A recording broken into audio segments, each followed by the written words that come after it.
आज जो हमारा बाबा साहब भीमराव अम्बेडकर जी ने जो संविधान दिया था, जो हमें अवसर मिलने चाहिए थे और जो अवसर अभी तक नहीं मिल पाए, उनके लिए लड़ाई कौन लड़ेगा। मैं आपको आज भरोसा दिलाता हूं कि समाजवादी पार्टी के साथ आपका गठबंधन है। लगातार दोनों दलों ने मिलकर के काम किया है। बड़ी संख्या में आपके समाज के लोग, पिछड़े, दलित, अल्पसंख्यक जुड़े हैं, जहां आपने जोड़ करके उनको एक रास्ता दिखाया है, एक दिशा दी है, उसमें समाजवादी पार्टी आपका हमेशा सहयोग करती रहेगी। जनवादी पार्टी सोशलिस्ट, और आज जरूरत है सोशलिस्ट लोगों की। जिस तरह की परिस्थितियां हो गई हैं, जिस तरह के राजनीतिक घटनाक्रम हो रहे हैं, ये उत्तर प्रदेश वो प्रदेश है, कई देशों में आबादी से बड़ा प्रदेश है। अगर हम आबादी के हिसाब से इसकी गिनती करें तो हो सकता है कि दुनिया में चौथे नंबर का देश हो। और अगर जो आबादी के हिसाब से चौथे नंबर का देश है, उस प्रदेश की अर्थव्यवस्था भी उतनी हो सकती है।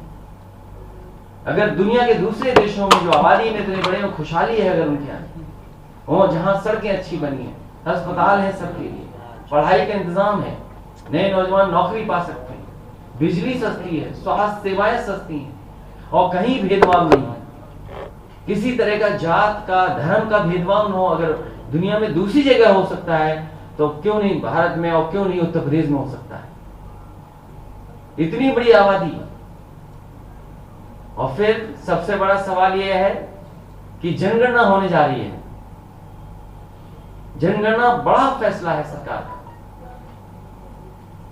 उन जातियों को सम्मान देना, उन जातियों को हक देना, उन जातियों को बराबर खड़ा करना जिनको आजादी के बाद सम्मान न मिला हो। आपकी जो लड़ाई है और जो समाजवादी पार्टी हमेशा कहती रही है कि जाति जनगणना होनी चाहिए, पिछड़ों की भी जाति जनगणना हो, कम से कम पता लगे कौन कितनी जाति का है। नहीं तो ये भारतीय जनता पार्टी जो सत्ता में आज है, वो जातियों में लड़ाई कराती रहेगी, भेदभाव करती रहेगी जातियों में। कभी किसी जाति को किसी जाति से, किसी जाति को किसी जाति से, केवल अपने स्वार्थ में। इसलिए जहां जनवादी पार्टी सोशलिस्ट और समाजवादी पार्टी ये मानती है कि आने वाले समय में पिछड़ी जातियों की भी गिनती हो और उनको भी आबादी के हिसाब से हक और सम्मान मिले। आज जो महंगाई है, महंगाई देखिए कहां पहुंच गई। भारतीय जनता पार्टी ये सोचती है कि कुछ पैसे कम कर दें तो जनता उनके साथ खड़ी हो जाएगी। समाजवादियों का मानना है कि अगर ये डीजल पेट्रोल जीरो भी कर देंगे तब भी उत्तर प्रदेश की जनता इन्हें सफाया कर करके इनकी गिनती हो सकता है न जाने कहां पहुंचा दे। और चुनाव जैसे करीब आया, चुनाव जैसे ही हारे, पेट्रोल की तरफ देखने लगे, डीजल की तरफ देखने लगे। अभी सिलेंडर नजर नहीं आ रहा भारतीय जनता पार्टी को। सोचो, लाल रंग का सिलेंडर भारतीय जनता पार्टी को नजर नहीं आ रहा। उसकी कीमत कहां पहुंचा दी। जिस समय डीजल पेट्रोल महंगा होता है, हर चीज महंगी हो जाती है। ये वही भारतीय जनता पार्टी के लोग जो दिल्ली में बैठ करके $5 ट्रिलियन की इकोनॉमी की बात कर रहे थे, वहीं हमारे मुख्यमंत्री जी भी कह रहे थे $1 ट्रिलियन की इकोनॉमी हो जाएगी। जब इतनी बड़ा प्रदेश है, इतनी बड़ी आबादी का प्रदेश है, जहां पर बड़ा इंफ्रास्ट्रक्चर काम हो सकता था, बिजली सस्ती हो सकती थी, महंगाई पे नियंत्रण लग सकता था, चीजें सस्ती होती, नौजवानों के लिए इन्वेस्टमेंट के बहाने नौकरी रोजगार मिल जाते थे। इस सरकार ने न केवल बाबा साहब भीमराव अम्बेडकर जी के सिद्धांत को नहीं माना है, वही डॉक्टर राम मनोहर लोहिया जी का जो सिद्धांत था कि इनको हक और सम्मान मिल जाए, उस हक और सम्मान को भी छीना जा रहा है। चीजें बेची जा रही हैं, बाजार में हर चीज लगा दी है। कोई सरकार अगर चीजें बाजार में लग जाएगी तो कोई ना कोई खरीदने आ ही जाएगा। सब कुछ बेचना चाहती है सरकार, और ये सरकार बनी रही तो हो सकता है सब कुछ बेच करके सरकार को भी आउटसोर्स करके छोड़ के चले जाए। इसलिए हम सब लोगों को सावधान रहना है। मुझे खुशी है इस बात की कि जनवादी पार्टी सोशलिस्ट का आज अपना कार्यालय हो गया है, लखनऊ राजधानी में कार्यालय हो गया। ये शुरुआत है, और थोड़ा बहुत अगर सहयोग और भारतीय जनता पार्टी ने बेईमानी न की होती तो आपका लखनऊ में तो नहीं, दिल्ली में घर परमानेंट हो गया होता है। लेकिन भारतीय जनता पार्टी ने बेईमानी की, बड़े पैमाने पर लोगों के ठप्पा लगा दिया। पैसे लेकर के वोट खरीदने का काम भारतीय जनता पार्टी ने किया। चंदौली लोकसभा में बड़ी संख्या में भारतीय जनता पार्टी के समर्थकों ने वोट लेने के लिए लोगों के हाथ पर, उंगली पर स्याही लगा दी। बताओ, ये वही बात है। इसलिए हमें आपको सबको मिलकर के सावधान रहना पड़ेगा। वोटर लिस्ट भी ठीक रखनी पड़ेगी और समय पर जब वोट पड़ेगा उसके लिए भी ध्यान देना पड़ेगा। बड़े पैमाने पे बैलेट वोटिंग होने जा रही है, उस पर भी ध्यान देना पड़ेगा। मुझे उम्मीद है कि जहां आपको दिल्ली में परमानेंट घर मिल जाता, लखनऊ में परमानेंट अभी आपकी किराए पे कार्यालय है, यहां सरकार बनाइए, परमानेंट कार्यालय पाइए। और सम्राट पृथ्वीराज चौहान जी के बारे में मैंने कहा है क्योंकि मैं कन्नौज से आता हूं, उनका इतिहास मैंने बहुत पढ़ा है, सबने इतिहास पढ़ा है। ऐसे कम सम्राट होते हैं, उनको सम्मान नहीं दिया गया है। समाजवादी लोगों ने हमेशा आपके समर्थन में कहा है कि अगर उनके सम्मान में हमें कोई बड़े स्थान पे, कन्नौज में तो करेंगे सम्राट पृथ्वीराज चौहान जी का सम्मान। अगर हमें ये पूर्वांचल समाजवादी एक्सप्रेसवे पे कहीं भी सम्मान करना पड़ेगा, उनकी प्रतिमा लगा करके, उनका म्यूजियम बना करके, या उनके इतिहास की जानकारी देने का काम करना पड़ेगा, तो हम समाजवादी लोग जरूर करने का काम करेंगे, जिससे कि जो खोया हुआ है इतिहास, खोया हुआ सम्मान वापस दिलाने का काम समाजवादी लोग करेंगे। एक एक करके पूछिए। बात ये निकल के आई है कि जो आपका और आरएलडी की जो गठबंधन है उसकी सीटें लगभग तय हो चुकी हैं। 40 मांगी थी, 32 दी गई है। दिवाली का बता दें तो हम क्यों बताएं आपको? क्योंकि अगर आप हमारे मित्र हैं, हम आपको बता देंगे। लेकिन मुश्किल है ना, आपके माध्यम से भारतीय जनता पार्टी जान जाएगी, इसलिए अभी नहीं बताएंगे। कांग्रेस भी गठबंधन में आ रही, जिस तरीके से प्रियंका और जयंत की मुलाकात हुई लगभग 1 घंटे, तो क्या कांग्रेस भी आ रही? अगर किसी रेस्टोरेंट में हम किसी से मिल जाए तो कोई बात हुई? हाँ, ठीक बात है, भूल गया था मैं। और मैं फ्लाइट से निकलूं, बात कुछ और कह दूं तो? देखिए सर, रेस्टोरेंट में मिलने के बाद एक साथ जाना दिल्ली कुछ तो दर्शाता है, और अभी जो हम मिला है उसके लिए क्या दर्शाता है? एक न्यूज एजेंसी से बात करते हुए मुख्यमंत्री योगी आदित्यनाथ ने कहा है कि अगर पार्टी उनको कहेगी तो कहीं से भी चुनाव लड़ने को तैयार है। मुख्य विपक्षी दल आप है कि आप लड़ेंगे चुनाव? आप बाबा मुखर्जी जी को चुनाव नहीं लड़ना चाहिए, वो जा रहे हैं। आप अपना जाने वाले से क्या लेना देना? आप चुनाव लड़ेंगे? समाजवादी पार्टी ने तय किया है और समाजवादी पार्टी तय करेगी, और मैदान में चुनाव जब होगा तो चुनाव में होंगे मैदान में। ये क्या बात हुई? आप क्या कह रहे हो? लड़ेंगे कि नहीं विधानसभा चुनाव? पार्टी तय करेगी। और जब चुनाव मैदान में है तो चुनाव से पीछे कैसे हटेंगे हम लोग? क्योंकि जैसे ही हाँ कहूँ क्षेत्र पूछोगे, क्षेत्र मत बताइएगा, उस समय पर बताएंगे। आपके बयान को बार-बार कई राजनीतिक दलों ने उसको चलाया है, कई राजनीतिक दलों ने उसको सवाल उठाया है। जो आपने महात्मा गांधी और जिन्ना को लेकर कहा था, उसका कॉन्टेक्स्ट क्या था? अगर आप एक बार क्लियर कर दो। नहीं, क्यों करें कॉन्टेक्स्ट? मैं तो कहूंगा ना कि दोबारा किताबें पढ़ लें, दोबारा किताबें पढ़नी चाहिए लोग। मोहल्ला इटावा में, और सबसे बड़ा सवाल ये है कि भारतीय जनता पार्टी ये बताए, क्योंकि हम लोग गोमती के किनारे बैठे हैं, जब डिफेंस एक्सपो लगा था तो इसी गोमती किनारे को सजाया गया था, सुंदर बनाया गया था, इसकी साफ सफाई की गई थी, फौज को दिखाने के लिए, जो इन्वेस्टर है उनको दिखाने के लिए हवाई जहाज, हेलीकॉप्टर, रोइंग, न जाने क्या क्या पानी की चीजें, बोट्स डाली गई थी। वो इन्वेस्टमेंट कहां है? वो इन्वेस्टमेंट कब आएगा? और यहीं पर सबसे बड़ा एक इन्वेस्टमेंट मीट हुई थी जिसमें न जाने कितने लाख करोड़ का ये कहा गया था कि इन्वेस्टमेंट आने वाला है, एमओयू हुआ है। आखिरकार कितने लोगों को नौकरी मिली, कितने को रोजगार मिला, कौन सा कारखाना लग गया? कम से कम बताएं। और मुझे उम्मीद है कि बड़ी तैयारी के साथ आजमगढ़ जाया जा रहा है, वो इन्वेस्टमेंट से कौन सा कारखाना लगा है वहां, ये बताएं। और पिछले 4.5 साल में कम से कम आजमगढ़ की जनता को, उत्तर प्रदेश की जनता को ये बताकर के आएंगे कि क्या विकास किया है उन्होंने। और आप तो लखनऊ में रहते हैं, पत्रकार साथी, लखनऊ का विकास बता दो। जो स्टेशन समाजवादियों ने बनाई वही स्टेशन है, कोई नई स्टेशन नहीं बनी मेट्रो की। जहां तक मेट्रो जाती है, मेट्रो वहीं से लौट आती है। तो सर, मोहल्ला इटावा में मुख्यमंत्री आज जा रहे हैं एक ट्रेन का उद्घाटन करने के लिए। मोहल्ला बहुत समाजवादियों का पुराना गढ़ रहा है।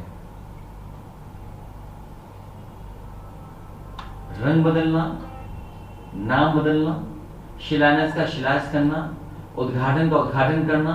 उसी सीरीज में एक और हो रहा है काम जो समाजवादियों का है, उसी का उद्घाटन होने जा रहा है। ये बहुत ही बेहतरीन जेल है, आरसीसी की बनी हुई है। इटावा की जेल छोटी पड़ गई थी, इसलिए बड़ी जेल बनाई गई थी। अच्छा है जेल देख करके आ रहे हैं मुख्यमंत्री जी, अच्छा कर रहे हैं। और कम से कम उन्होंने जेल बनाई होती और कुछ ना बनाते, जेल ही बना देते। वो भी समाजवादियों की बनाई हुई जेल का उद्घाटन करने जा रहे हैं। और जितना समाजवादी सरकार में स्वीकृत हुआ था उतना ही काम है। इटावा मैनपुरी से जो 4 लेन से जोड़ने वाली सड़क है जेल को, आप ताज्जुब करो इस बात को, सोचिए किस बात को, कि उस सड़क को भी सैंक्शन करने का काम समाजवादी कर रहे थे। अभी सड़क नहीं बन पाई है, सड़क में इतने गड्ढे हैं, गाड़ी गई कैदियों को लेकर के तो हो सकता है गाड़ी फंस जाए, तो कहीं कैदी ना भाग जाए वहां से। तो सड़क कब बनेगी उस जेल को जोड़ने के लिए? सर, आपके सहयोगी हैं ओम प्रकाश राजभर, उन्होंने 2 दिन पहले मुख्तार अंसारी से मुलाकात की और ये भी कह रहे हैं कि वो अपनी पार्टी को टिकट भी दे सकते हैं। आपका कितना समर्थन रहेगा इस बात? ओम प्रकाश राजभर जी की पार्टी के साथ गठबंधन है, अभी टिकटों की जानकारी आपको नहीं है। वो ये कह रहे हैं कि वो मुख्तार अंसारी को अपनी पार्टी से लड़ा सकते हैं, ऐसा। अब ये शिवपाल जी कब आ रहे हैं साथ कि लगातार पूरा सम्मान होगा, साथ आ रहता है। ये सरकार जा रही है। कल है सर एक बड़ा कार्यक्रम है। नहीं जी, एक चीज और निकल कर आ रही, लगातार जब से राम मंदिर बातें हुई है, लगातार एक बयान बीजेपी की तरफ से, मुख्यमंत्री की तरफ से दिया जा रहा है कि जो लोग पहले गोली चलवाए थे अब वो कार सेवा करते हुए नजर आएंगे, अब मत्था टेकते हुए नजर आ रहे हैं। मेरा आपसे निवेदन है कि अगली बार मुख्यमंत्री जी मिले तो उनसे निवेदन करना कि पिछली सरकार में समाजवादी लोग उनके आवास में एक सबसे अच्छा मंदिर बना के आए, कम से कम उसके दर्शन आपको करा दें। और मुखर्जी ने उससे अच्छा मंदिर कहीं देखा हो तो बता दें। और बिना नक्शे के मंदिर पास किया हमने, बनाया वहां। ग्रामीण स्तर में श्रम कार्ड बनाया जा रहा है, गांव सबसे ज्यादा ग्रामीण बनाया जा रहा है, और उसको बैंक से लिंक किया जा रहा है और बताया जा रहा है कि चुनाव आएगा 1-2 महीने, उसमें 2 किसानों का या ग्रामीणों में पैसा बांट करके वोट खरीदने का। आपके वॉलंटियर, आप लोग इससे निपटने के लिए क्या प्लान बनाएंगे? मैं धन्यवाद देता हूं आपको, अगर ये जानकारी दी है तो इस पर जरूर विचार करेंगे। और भारतीय जनता पार्टी चुनाव से पहले कुछ भी कर सकती है।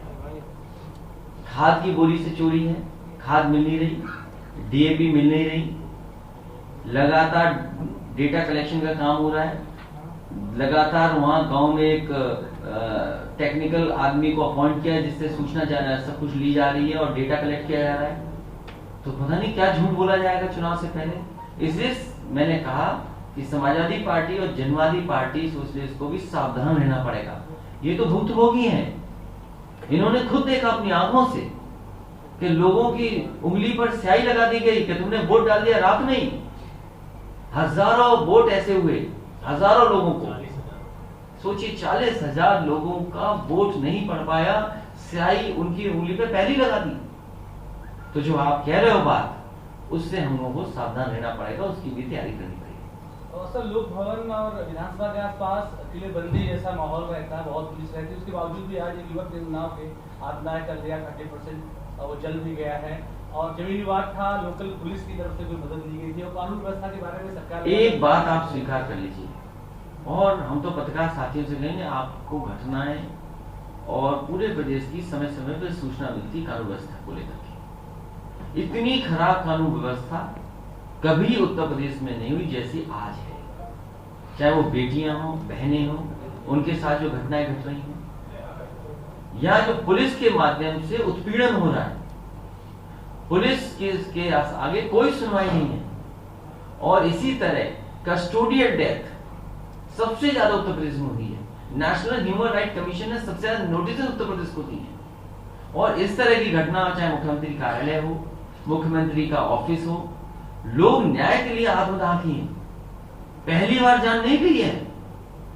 न जाने कितने पीड़ित जिन्हें न्याय नहीं मिला जिला स्तर पर, वो मजबूरी में यहाँ लखनऊ आते हैं मुख्यमंत्री आवास में कि उन्हें कहीं न्याय मिल जाएगा। लेकिन न्याय देने वाला कौन है? किसकी सुनवाई है सरकार में? किसी की सुनवाई नहीं। भारतीय जनता पार्टी अन्याय कर रही है।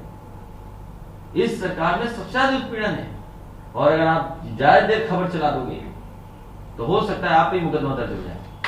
जैसे ही आप खबर चलाओगे 5 मिनट के बाद आपको खबर गिरानी पड़ेगी।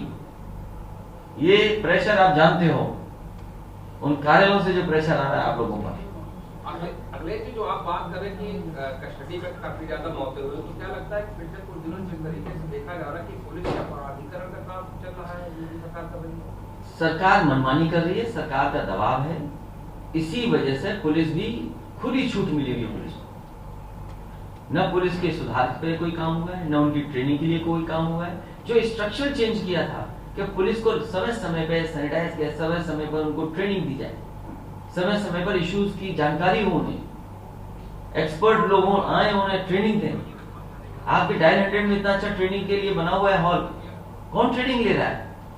और ऐसे मुख्यमंत्री हो जिसमें मुकदमा खुद दर्ज रहा हो, जिन्होंने खुद अपने मुकदमा वापस ले लिए, वो क्या पुलिस को सुधारेंगे? उन्हें तो अच्छा लगता है कि पुलिस अन्याय कर रही है। भाई आप मेरी मत मानिए, डॉक्टर संजय चौहान की मत मानिए, आप खुद बताइए और आंकड़े पढ़िए। आप क्या भारत सरकार को उत्तर प्रदेश के सरकार के दिए हुए आंकड़े खराब है क्या महिलाओं और बेटियों के साथ उत्पीड़न उत्तर प्रदेश में सबसे ज्यादा है कि नहीं है? देश में सबसे ज्यादा कस्टोडियल डेथ यूपी में है कि नहीं है? नेशनल ह्यूमन राइट कमीशन ने सजा नोटिस उत्तर प्रदेश की सरकार को दिए कि नहीं दिए? और पहला मुख्यमंत्री होंगे उत्तर प्रदेश के जिन्होंने अपने मुकदमे वापस लिए हों, डिप्टी चीफ मिनिस्टर के मुकदमे वापस लिए हों। और सबसे ज्यादा आत्मदाह करने वाली भी संख्या उत्तर प्रदेश की होगी, जहां पर मुख्यमंत्री कार्यालय या मुख्यमंत्री आवास पे लोगों ने की होगी। बलरामपुर में एक पहलवागंज जो हरियाणा एक जंगल है, जहाँ हजारों एकड़ है, और इस वक्त उस जंगल की अवैध कटान अथवा खुंड जारी है, जबकि चारों विधायक बलरामपुर के हैं और उन अधिकारियों पे कार्रवाई नहीं हो पा रहा। पर्यावरण को लेकर अब प्रधानमंत्री जी अभी दुनिया के दूसरे हिस्से में बोल करके आए कि आने वाले समय में जो पर्यावरण में बदलाव आ रहा है उसको, पर्यावरण को सुरक्षित रखने के लिए काम किया जाएगा, क्लाइमेट चेंज न हो उसकी दिशा में काम होगा। लेकिन दिवाली मन गई, कई शहरों की जो एयर क्वालिटी है न जाने कितनी गिर गई। और केवल पेड़ की चोरी नहीं, कटान अधिकारी और भारतीय जनता पार्टी के लोग मिलकर के पेड़ तो चोरी कर ही रहे हैं। सबसे ज्यादा जमीनों का कब्जा हो रहा है, और जमीनों के कब्जों के साथ साथ सबसे ज्यादा इलीगल कॉलोनियां अगर कहीं बस रही हैं तो भारतीय जनता पार्टी के लोग बसवा रहे हैं। ये लखनऊ देख लो, चारों तरफ इलीगल कॉलोनियां बस गई। आज हवाई जहाज से मैं देख रहा था, जैसे ही लखनऊ घुसते हैं आप पूरी इलीगल कॉलोनी दिखाई दे रही है। ये सरकार जो दावा करती थी कि भू माफियाओं से जमीन छीन ली, कम से कम आपको तो बता दें, हमारे पत्रकार साथियों को बता दें कि जो जमीन भू माफियाओं से छीनी गई है वो जमीन कहाँ है? किसी वेबसाइट पर डाल दें, जनता देखना चाहे तो देख ले। और इलीगल कॉलोनियां कौन बसवा रहा है? सबसे ज्यादा पेड़ कौन कटवा रहा है? कोई सुरक्षित नहीं है सरकार में। मुख्यमंत्री 180 लाख छात्रों से अभिभावकों को 1100 लाख ट्रांसफर करेंगे। सब जानकारी आज ही ले लोगे। आप भैया दोस्त की आपको बहुत शुभकामनाएं। आज का दिन बहुत अच्छा है, लगातार त्योहारों का दिन है, दिवाली मनाई, दिवाली की शुभकामनाएं। दिवाली में हम इत्र का गिफ्ट देना चाहते थे, आपको नहीं दे पाए, लेकिन अब दिवाली के बाद जो अगली प्रेस कॉन्फ्रेंस होगी उसमें कन्नौज का इत्र आपको गिफ्ट करूंगा। भीड़ बहुत बढ़ जाएगी सर। कोई बात नहीं, कोई फर्क नहीं पड़ता है। इतनी छोटी तो बोतल होती है। काम कीजिएगा कि जो पीछे कार्यकर्ता बैठते हैं मत बैठाइए, क्योंकि उस दिन जगह नहीं बचेगी। अच्छा ठीक है, उनके लिए अलग कमरा कर देंगे। तो बहुत बहुत शुभकामनाएं आपको, बहुत बहुत बधाई। अगली दिवाली बहुत खुशी से मनाई जाए, और ये सरकार जब चली जाएगी तो अपने आप दिवाली होगी उस दिन। बहुत धन्यवाद आपको। एक बार फिर जनवादी पार्टी सोशलिस्ट को मैं बधाई देना चाहता हूं। डॉक्टर संजय सिंह चौहान, उनके सभी सहयोगी साथियों को बधाई, उनके संगठन के सभी पदाधिकारियों को बहुत बहुत बधाई। और पत्रकार साथियों, आज एक छोटे दल के कार्यालय में आए, मैं आपका विशेष धन्यवाद और आभार प्रकट करता हूँ। आभार।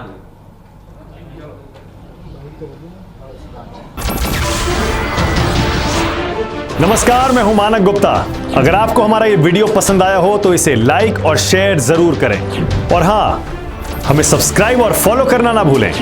ताकि आप देश और दुनिया की कोई खबर मिस ना करें। तो जुड़े रहिए हमारे साथ और देखते रहिए न्यूज़ 24।